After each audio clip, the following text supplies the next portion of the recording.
চলুন আজকে জেনে নিই এন্ডোমেট্রিওসিস এই ব্যাপারটা কি। প্রত্যেক মাসে যখন মাসিক হয় তখন ইউটেরাসের ভেতরে একটা আস্তরণ আছে এন্ডোমেট্রিয়াম বলে, সেই আস্তরণটা খসে যায় এবং সেটা বাইরে বেরিয়ে আসে। 95% অংশ এটা বাইরে বেরিয়ে আসে, 5 to 10%-এর মতো অংশ এটা পেটের ভেতরের দিকে যায়, যেটা আমরা রেট্রোগ্রেড ফ্লো বলি। এই রেট্রোগ্রেড ফ্লোতে এই যে 5 to 10% এন্ডোমেট্রিয়াম সমস্ত মহিলারই পেটের ভিতরে যাচ্ছে। বডির একটা নিজস্ব ডিফেন্স মেকানিজম আছে যার মাধ্যমে ওই জিনিসটিকে ওরা ওয়াশ অফ করে দেয়। কিন্তু যাদের এই এন্ডোমেট্রিওসিস হওয়ার প্রবণতা বেশি তাদের ক্ষেত্রে এই জিনিসটা পুরোপুরি ওয়াশ অফ না হয়ে প্রত্যেক মাসেই অল্প অল্প করে জমতে থাকে। এই জমেই এটা আলটিমেটলি এন্ডোমেট্রিওসিস, পেরিটোনিয়াল এন্ডোমেট্রিওসিস বা ওভারিয়ান এন্ডোমেট্রিওমার আকার ধারণ করে। তাহলে এই এন্ডোমেট্রিয়ামটা যেটা পেটের ভিতরে যাচ্ছে, সেই এন্ডোমেট্রিয়ামটা কখনো মায়োমেট্রিয়ামের মধ্যেও ঢুকে যেতে পারে। মায়োমেট্রিয়ামটা কি? মায়োমেট্রিয়ামটা ইউটেরাসের একটা দেয়াল। এই ইউটেরাসের দেয়ালের মধ্যে যদি এটা ঢুকে যায় তখন আমরা এই রোগটাকে অ্যাডিনোমায়োসিস নামে আমরা এটাকে বলে থাকি। তাহলে এন্ডোমেট্রিওসিস এবং অ্যাডিনোমায়োসিস এই দুটোর অরিজিন একই, যে এন্ডোমেট্রিয়াম যেটা খসে পড়েছিল তার খানিকটা অংশ আইদার মায়োমেট্রিয়ামে গেছে যেখান থেকে গিয়ে অ্যাডিনোমায়োসিস হয়েছে, অথবা এর খানিকটা অংশ পেটের ভিতরে বিভিন্ন জায়গায় গেছে যেখানে ওটা জমে এন্ডোমেট্রিওসিস নামে রোগটা তৈরি করেছে। এই রোগগুলো হওয়ার জন্য একটা জেনেটিক প্রবণতা থাকে।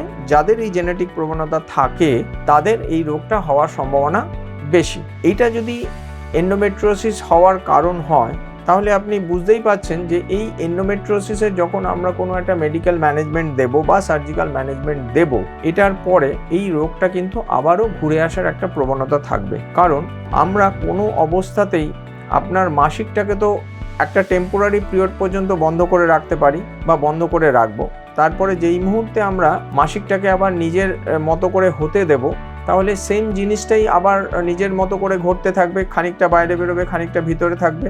আর জেনেটিক সাসেপ্টিবিলিটি আছে বলে আপনার এই রোগটা সাবসিকুয়েন্টলি আবারও তৈরি হতে পারে। সেই জন্য রেকারেন্স মানে বারবার করে এন্ডোমেট্রিওসিস হওয়ার একটা প্রবণতা বেশিরভাগ মহিলারই থাকে। সেই জন্য একটু সচেতন হবেন। যখনই দেখবেন যে একটা সিগনিফিক্যান্ট অ্যামাউন্টে আপনার পিরিয়ডের সময় ব্যথা হচ্ছে, আপনার ডাক্তারবাবুর সাথে আলাপ আলোচনা করুন। ডাক্তারবাবুর কাছে আগে ভাগে গেলে পরে এই ডিজিজের প্রোগ্রেশনটা কিন্তু অনেকাংশেই আমরা কন্ট্রোল করতে পারি। তাতে আপনার মেনস্ট্রুয়াল হেলথ এবং রিপ্রোডাক্টিভ হেলথ দুটোকেই অনেকাংশে আমরা কিন্তু প্রোটেক্ট করতে সক্ষম হই। এন্ডোমেট্রিওসিস বিভিন্ন রিপ্রোডাক্টিভ অর্গানকে অ্যাফেক্ট করতে পারে। সেটা ফ্যালোপিয়ান টিউবও হতে পারে, সেটা ওভারিও হতে পারে, সেটা পেলভিস বা পেরিটোনিয়াম হতে পারে, সেটা রেক্টোভেজেনাল সেপ্টাম হতে পারে। যেখানেই অ্যাফেক্ট করবে সেই জায়গাটাতেই সে কম বেশি ক্ষত বা ঘায়ের সৃষ্টি করে। ওভারিতে যদি এন্ডোমেট্রিওসিস দীর্ঘদিন ধরে হয় তাহলে সেক্ষেত্রে ওভারি থেকে ডিম তৈরি হওয়ার সম্ভাবনা কমে। লিউটিনাইজড আনরাপচার্ড ফলিকল বলে একটা কন্ডিশন হয়, তার প্রবণতা বাড়ে।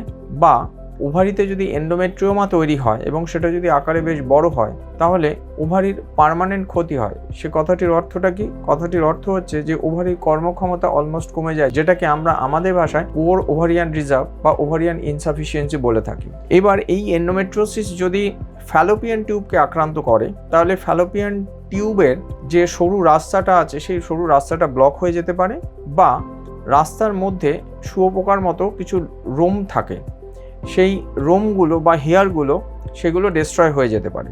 এন্ডোমেট্রিওসিস একটা বিভিন্ন ধরনের কেমিক্যাল সাবস্টেন্স সিক্রিট করে, যেই সাবস্টেন্সগুলো গ্যামেটস বা এমব্রায়োর জন্য একটা হস্টাইল এনভায়রনমেন্ট তৈরি করে। এই হস্টাইল এনভায়রনমেন্ট তৈরি হওয়ার জন্য আইদার ডিমটা বা স্পার্মটা সেই যোনিপথেই নষ্ট হয়ে যায় বা ফ্যালোপিয়ান টিউবেই নষ্ট হয়ে যায়, বা যে এমব্রায়োটা তৈরি হলো সেই এমব্রায়োটার ইমপ্ল্যান্ট করার ক্ষমতা অনেকাংশেই কমে যায়। আর এই এনভায়রনমেন্টাল এই চেঞ্জেসের জন্য ইউট্রাস যেটা বাচ্চাটা যেখানে গিয়ে লাগে সেই লাগার এনভায়রনমেন্টটা এতটাই হস্টাইল হয়, বেশ কিছু মহিলার বাচ্চা আসতেই চায় না বা ইমপ্ল্যান্টেশনই হতে চায় না, বা কারো ক্ষেত্রে ইমপ্ল্যান্টেশন হলে পরেও তাদের প্রেগনেন্সি আর্লি প্রেগনেন্সি মিসক্যারেজ হয় বা রিপিটেড প্রেগনেন্সি ফেলিওরের সমস্যায় তারা ভুগতে পারেন। এবার যদি এন্ডোমেট্রিওসিসটা রেক্টোভেজেনাল সেপ্টামে ইনফিলট্রেট করে বা রেক্টোভেজেনাল সেপ্টামে ডেভেলপ করে, সেক্ষেত্রে কনজুগাল লাইফ লিড করাটা ভীষণ পেইনফুল হয়ে দাঁড়ায়। তো সেক্ষেত্রেও মহিলা বা পুরুষেরা ওই সময় সঙ্গম করতে পারেন না। সঙ্গম করতে না পারলে পরে অটোমেটিক্যালি প্রেগনেন্সি হওয়ার সম্ভাবনাটাও বেশ খানিকটা অংশে কমে যায়। তো দেখা যাচ্ছে যে এন্ডোমেট্রিওসিসটা কম বেশি প্রত্যেকটা রিপ্রোডাক্টিভ অর্গানেই তার কম বেশি ক্ষত সে তৈরি করছে, এবং সেই সব কটা ক্ষত মিলিয়েই সে আলটিমেটলি ইনফার্টিলিটির একটা কারণ হয়ে দাঁড়াচ্ছে। এবং এটা ইনফার্টিলিটির একটা বড়সড় কারণ। রিপ্রোডাক্টিভ এজ গ্রুপে যে মহিলারা আছেন, 20 থেকে 45 বছর বয়স্ক যে মহিলারা আছেন, তাদের প্রায় 15% পেশেন্ট এই এন্ডোমেট্রিওসিস রোগে আক্রান্ত হন। 50% মহিলা যারা ইনফার্টিলিটিতে ভুগছেন, তার 50% প্রায় এই এন্ডোমেট্রিওসিসে, সেটা আর্লি হোক বা লেট হোক, এন্ডোমেট্রিওসিসে আক্রান্ত হয়ে থাকেন। এন্ডোমেট্রিওসিস যে স্টেজেই থাকুক না কেন, এটা কম বেশি মেনস্ট্রুয়াল এবং রিপ্রোডাক্টিভ হেলথের প্রবলেম করতেই পারে। তাহলে কি এ ধরনের মহিলাদের মা হওয়া কোনো অবস্থাতেই সম্ভব নয়? না, আমি ঠিক এটা বলতে চাইনি।